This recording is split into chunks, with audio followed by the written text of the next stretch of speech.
Hi everyone, I'm Catherine, the artist behind Bigelow Fine Arts. My adventure into the Enchanted Forest continues, and I am inviting you to come along and join me. I have my map and artifacts with me, and I am coloring my way through the forest to determine what mystery lies in the castle at the center. If you are up for the adventure, grab your gear and let's begin this journey together. I'm continuing on this large tree with the little roof parts embedded into the tree. Did you follow along with me yesterday? How did your little red roofs turn out? Today I wanted to darken up the top point of each tiny roof tile with my sepia, as that would be in the darkest shadowed area. The tiles above would cast a shadow over the tiles below. So I want to go through and add in a tiny bit of shadow at that top point on all of the tiles in the roof sections. This is best done with a sharp pencil as the tips are quite small. I did my best working around the leafy vine, but if I missed one or filled in the wrong spot, I'm not going to worry about it. That area is busy enough as it is, and a misplaced shadow will hardly be noticed, no matter how anal I think I am. The effect is not glaringly obvious, but it does make a difference to the way the roof looks. It does give it a more 3D appearance.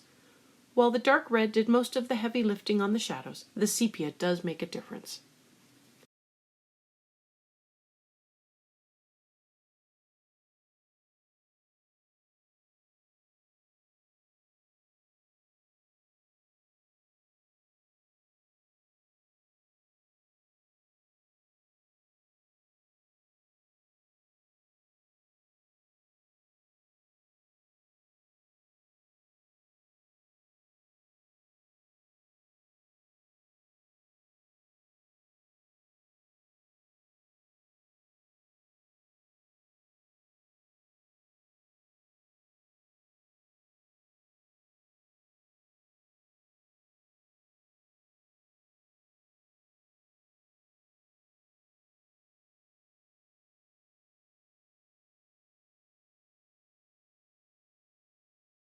I'm going to give the door a little bit of love right now.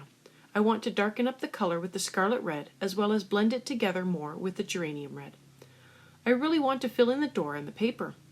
Right now, it just looks like another red section of the tree, and I need to define it better. What will really help is a doorknob. I pull out my black pencil, and with a really sharp point, I might have learned my lesson from the owl pupils on this one, I begin to form the doorknob. I went with a round knob because anything else and it might have looked funny. Plus, the door is really tiny. I have to work the black into the red with several passes to get the knob to stand out. It isn't going to jump out, but I wanted it to be a tiny little detail hidden on the page. The colors are quite reminiscent of a watermelon and a seed, but now I have a tiny little door on this tree with a cute little red roof.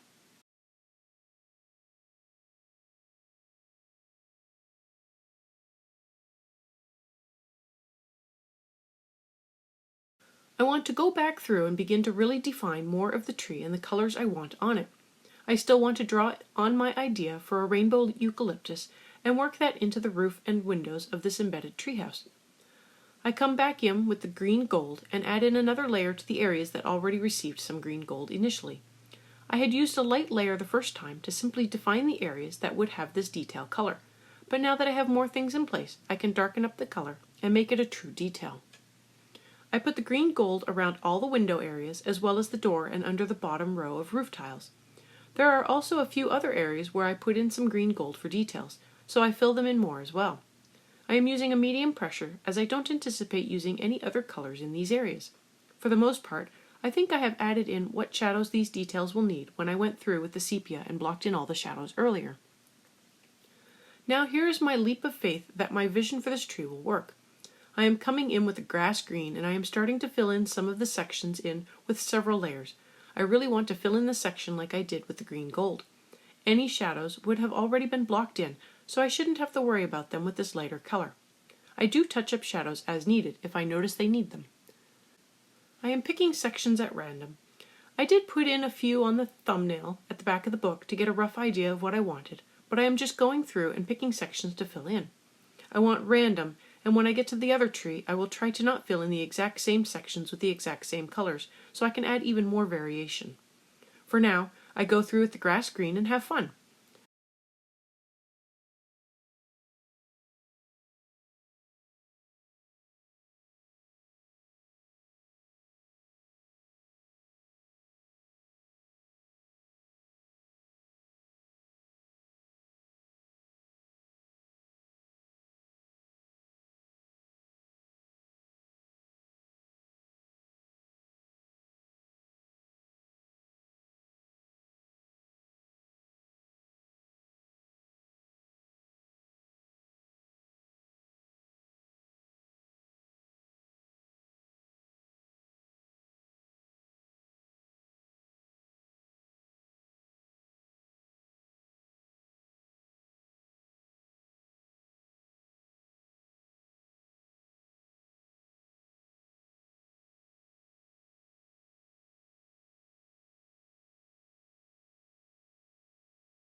Once I feel I have scattered in enough green, I come in with my orange.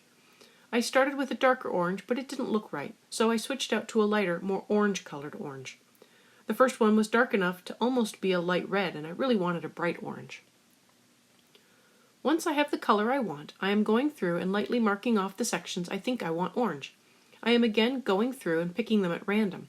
I do want a random distribution of color, but I also want to spread the color around through all of the limbs and across the trunk.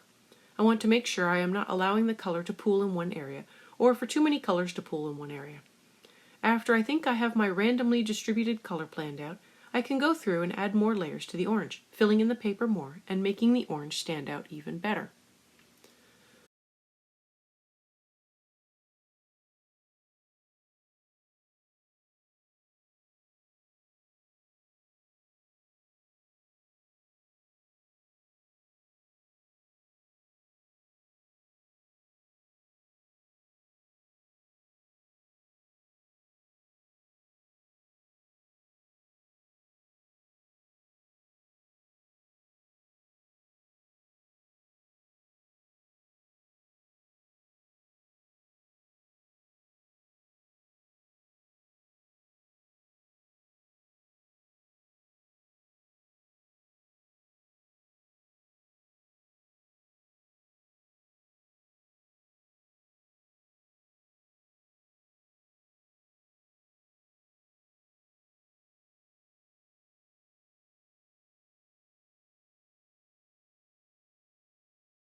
There are two openings in the side of the trunk that I am treating as windows.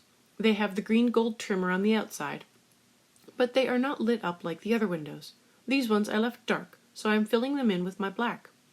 Beside the lower window are a series of stripes, and I also fill a couple of them in with the black, just to give it some texture and dimension. I followed up the black with the cold gray 5 in the windows. For the areas with the striping, I followed that up with the warm gray 2. I am thinking of this as exposed wood that has aged to a silvery appearance, like part of the bark has been removed and not patched up, so the wood underneath has been exposed to the elements. Maybe I'm overthinking this too much, but that was the effect I was going for with the areas that have the stripe pattern. I go through and fill in all the striped areas with the warm gray and follow that up with more black to fill in a couple of the stripes. I'm only filling in the stripes to add some extra texture and help the stripes stand out on this section.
I want to get my main color down for the tree so I can see if there are areas that I need to change, fix, or add more shadows to.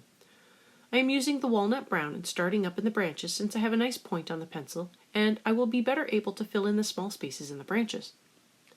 I go through with a light layer, but I do try to be mindful of any sections I've already filled in with another color. I don't want to accidentally add brown to a green section. This is also a good time for me to catch any spots I might have missed, like around this opening with the green gold, or touch up spots that might need more shadow or another layer. The tree is not finished, but now that I have color on it, I want to think about just how dark I want to go with the trunk, especially with the bright colors. I want something to complement the colors, not fade them out or make them stand out too much. So while I think about how dark I want the walnut brown areas to be, I'm going to stop here for today. I hope you colored along with me and found this helpful. How did your tree turn out? What do you think of the treehouse and the tiny roofs? Thanks for joining in with me on this adventure through the Enchanted Forest. Let me know below or on social media if you liked this journey. I'd love to know what you think. I'm on Twitter, Instagram, MeWe, and Patreon. Patreon has a short write-up, my palettes, and a list of the timestamps that I have made available for everyone. If you have any questions or page requests, please leave them below or reach out to me on social media. I put in a list of chapter breaks in the show notes as well as a list of equipment I like to use. If you use any of the affiliate links, it really helps me out without costing you a thing. I want to thank you all so much for coming along and joining in with me on this coloring journey. I appreciate all my subscribers and look forward to more of you joining in and coloring along with me. Please like, share, and subscribe to help that happen. Until next time, happy coloring!